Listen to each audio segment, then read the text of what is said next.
क्या 1975 में जो इमरजेंसी लगाई गई वो संविधान सम्मत थी? और जो इमरजेंसी लगाई गई उस दौरान जो संविधान संशोधन हुआ, क्या वो संविधान के अनुसार ठीक था?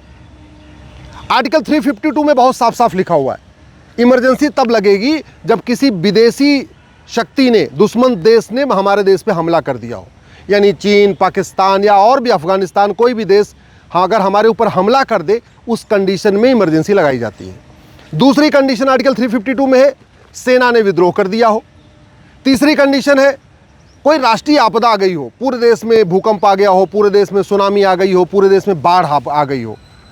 तो जून 75 में जब भारत में इमरजेंसी लगाई गई थी, इसमें से कौन सी कंडीशन थी? न किसी दुश्मन देश ने हमला किया था, न भारत की सेना ने विद्रोह किया था, न कोई राष्ट्रीय आपदा आई थी, तो फिर इमरजेंसी जायज़ कैसे हो गई? और अगर इमरजेंसी जायज़ नहीं है तो इमरजेंसी के दौरान किया गया कार्य जायज़ कैसे हो सकता है? मैं आज जो लोग प्रियम्बल में संशोधन हुआ, जो उसके समर्थक हैं, मैं आज उनसे कुछ सवाल पूछता हूं कि क्या लोकसभा का कार्यकाल खत्म होने के बाद संविधान में संशोधन किया जा सकता है क्या? मैं इसलिए पूछ रहा हूं क्योंकि लोकसभा का कार्यकाल मार्च 76 में ख़त्म हुआ था और जो संविधान संशोधन हुआ था वो नवंबर 76 में हुआ था। दूसरा, क्या जो लोकसभा का कार्यकाल 1 साल बढ़ाया गया वो केवल इमरजेंसी रिक्वायरमेंट के लिए था या संविधान संशोधन के लिए था? तीसरा मेरा सवाल है, क्या संविधान की जो प्रस्तावना है, प्रियम्बल पे जो डेट लगी है, डेट लिखी हुई है 26 नवंबर 1949, उसको बदले बिना संविधान के प्रियम्बल को बदला जा सकता है क्या? क्या संविधान को बैकडेट में बदला जा सकता है क्या? क्योंकि संविधान का प्रियम्बल बदला गया 76 में और डेट पड़ी हुई है 1949 की, तो बिना डेट बदले इसको संविधान संशोधन कर सकते हैं क्या?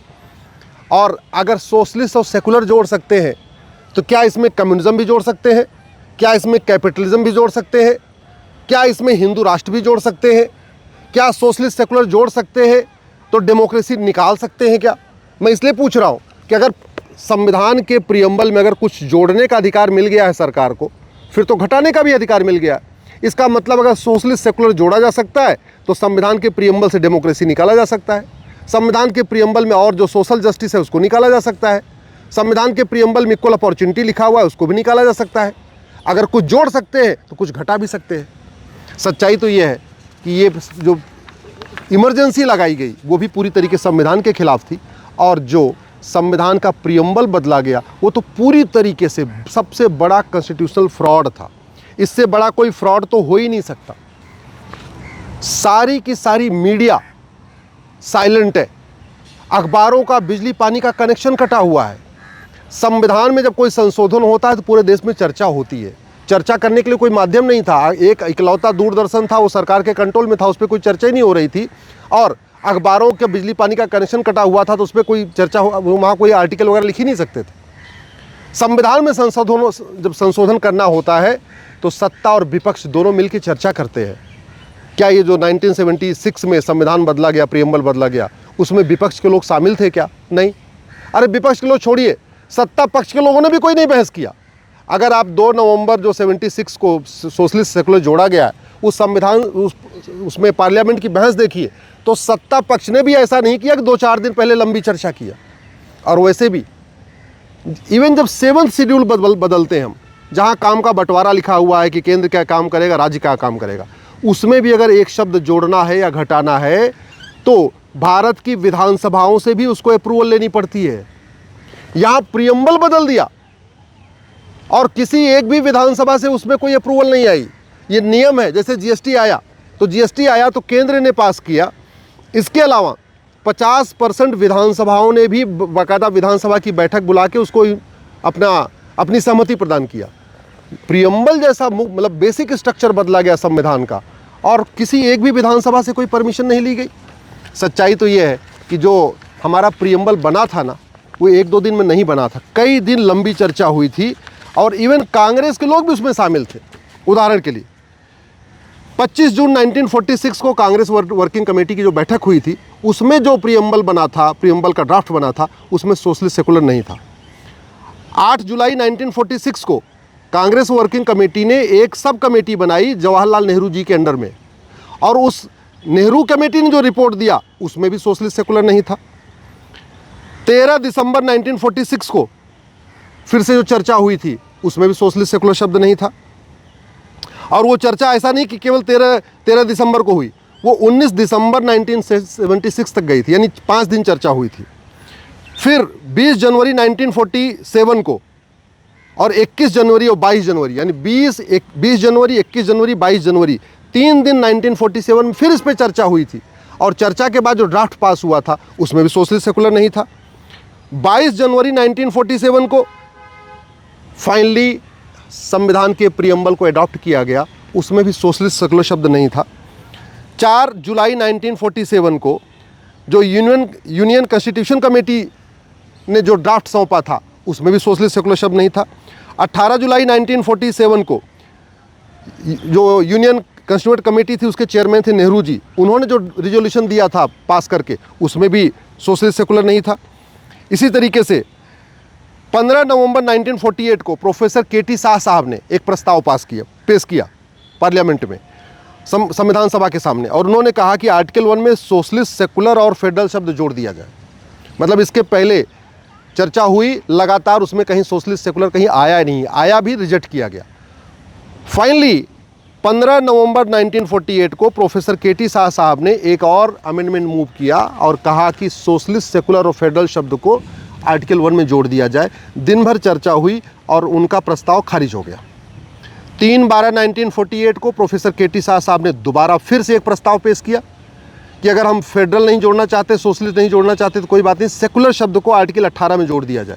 दिन भर चर्चा हुई, प्रस्ताव खारिज हो गया। 6 दिसंबर 1948 को फिर संविधान के प्रीएम्बल पे चर्चा हुई। पंडित लोकनाथ मिश्रा ने कहा था कि ये जो सेकुलर शब्द है ये स्लिपरी फ्रेज है, ये हमारे एंशिएंट कल्चर को बर्बाद कर देगा, इसलिए इसको संविधान में कहीं जगह नहीं मिलनी चाहिए। एच.वी. कामत साहब जो महाराष्ट्र से रहने वाले थे, उन्होंने कहा था कि भारत धर्म के अनुसार चलता है, धर्म और रिलीजन में अंतर है, धर्म और मजहब में अंतर है, सेकुलर शब्द विदेशी कॉन्सेप्ट है, सेकुलर शब्द रिलीजन न्यूट्रल की बात करता है, लेकिन हम लोग तो धार्मिक लोग हैं, इसलिए इसको इंसर्ट नहीं करना चाहिए।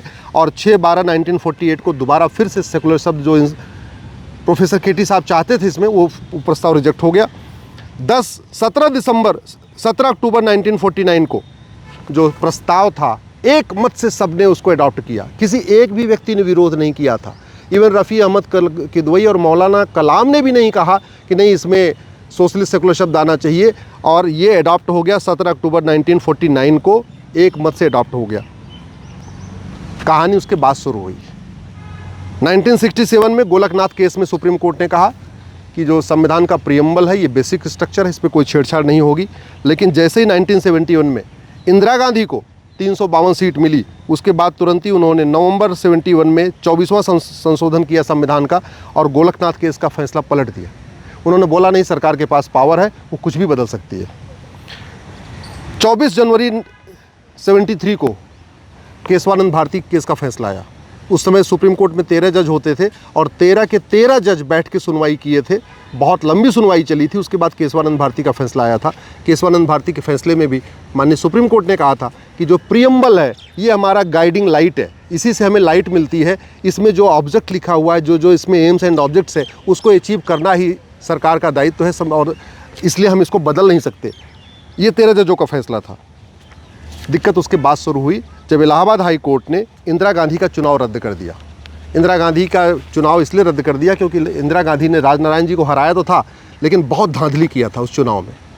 सरकार तो बन गई थी, प्रधानमंत्री बन गई थी, लेकिन बहुत धांधली किया था, और उसका फैसला आया था 12 जून 75 को, और जस्टिस जगमोहन साहब ने वो पूरा उनका चुनाव रद्द कर दिया। उससे परेशान होकर वो सुप्रीम कोर्ट आई।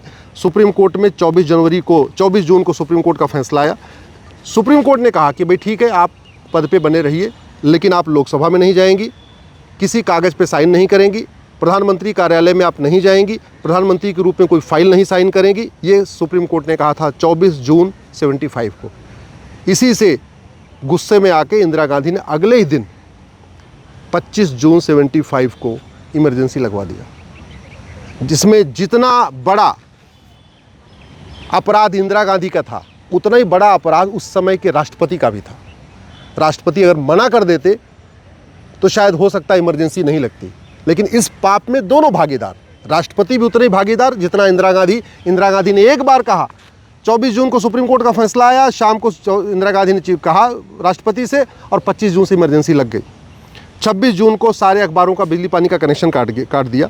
27 जून आते आते सारे विपक्ष के नेताओं को उठा के जेल में ठूस दिया। 1 अगस्त 75 को 38वां संविधान संशोधन कर दिया। सोचिए, भारत में आपातकाल लगा हुआ है। आपातकाल कब लगता है? जब कोई विदेशी देश हमला करे, या कोई राष्ट्रीय आपदा आ गई हो, या भारत की सेना विद्रोह कर दे। 3 ही कंडीशन है आपातकाल की। वो कोई भी कंडीशन नहीं थी, फिर भी आपातकाल लग गया 25 जून को। और उसके बाद बेशर्मी देखिए, 38वां संविधान संशोधन कर रही है, सारा मीडिया खामोश है, सारे विपक्ष के नेता जेल में है, उसके बाद भी संविधान संशोधन किया 38वां।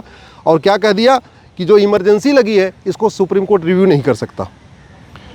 10 अगस्त को, उसके एक हफ्ते के बाद 39वां संविधान संशोधन किया, और संविधान संशोधन करके इलाहाबाद हाईकोर्ट के फैसले को पलट दिया, और ये कहा कि प्रधानमंत्री के खिलाफ इलेक्शन पिटीशन फाइल ही नहीं हो सकती। 18 मार्च 76 को लोकसभा का टेन्योर खत्म हो गया। लोकसभा का टेन्योर खत्म मतलब विल ऑफ द पीपल खत्म। अब तो इसके बाद कुछ भी नहीं हो सकता है, लेकिन उसके बावजूद उन्होंने संविधान संशोधन जारी रखा।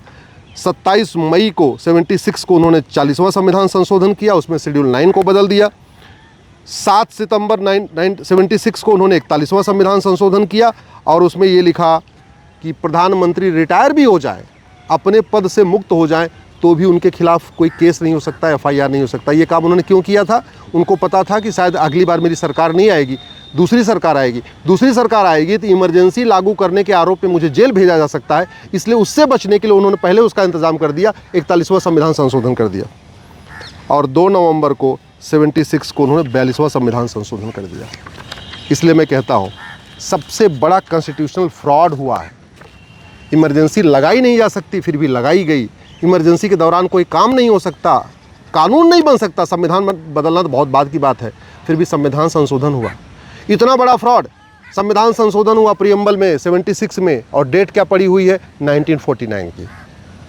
इससे बड़ा कोई फ्रॉड नहीं हो सकता। इसलिए मैं माननीय सुप्रीम कोर्ट और सरकार से, दोनों से निवेदन करता हूं, इस मामले को गंभीरता के साथ चिंतन करें, संसद में इस पर गंभीरता के साथ चर्चा हो, और जो ओरिजिनल प्रीएम्बल है उसको रिस्टोर किया जाए।